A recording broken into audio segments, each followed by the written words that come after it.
ilang lugar sa bansa ang nakaranas ng pagbaha dulot ng masamang panahon. Alamin natin kung magtutuloy-tuloy ang mga pag-ulan sa ilang probinsya mula sa Balitang Pambansa ni Denise Osorio ng PTV Live.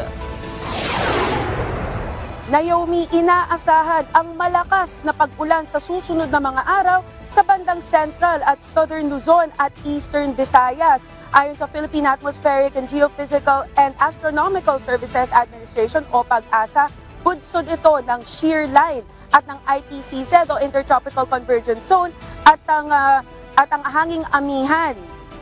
Magdadala ng katamtaman hanggang malakas na pag-ulan mula ngayon hanggang Pebrero 12 sa Quezon, Mindoro, Palawan, Camarines, Catanduanes, Albay, Sorsogon, Silangan at Hilagang Samar, Aurora, Cagayan at Isabela. Maaaring umabot sa 100 millimeters ang ulan na posibleng magdulot ng pagbaha. Magdadala rin ng kalat-kalat na pag-ulan ng ITCZ sa Visayas, Mindanao at Palawan. Habang magdadala naman ng maulap na kalangitan at pag-ulan ang Northeast Monsoon sa Metro Manila, Cagayan Valley, Cordillera, Gitnang Luzon at Calabarzon.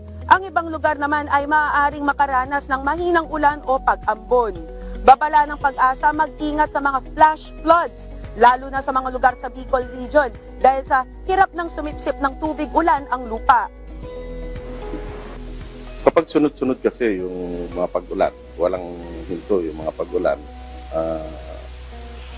kumbaga na-overwhelm na yung lupa, basang-basa na yung lupa, and yung additional rain, hindi na siya mag-percolate or sisip-sip sa ilalim ng lupa. Bagkus yung ulan na yun, doon na lang sa floodplain. Kaya mas delikado yung mga nakatira malapit sa ilog dahil yung flash flood, mabilisan lang yun. So kailangan parati silang alert. Naomi, ginit ng PAG-ASA na sa ngayon wala namang inaasahang typhoon o darating na bagyo sa ating bansa dahil walang namumuo na LPA o low pressure area. Yan ang pinakauling balita mula rito sa PAG-ASA. Para sa PTV Manila, Denise Osorio, Balitang Pambansa.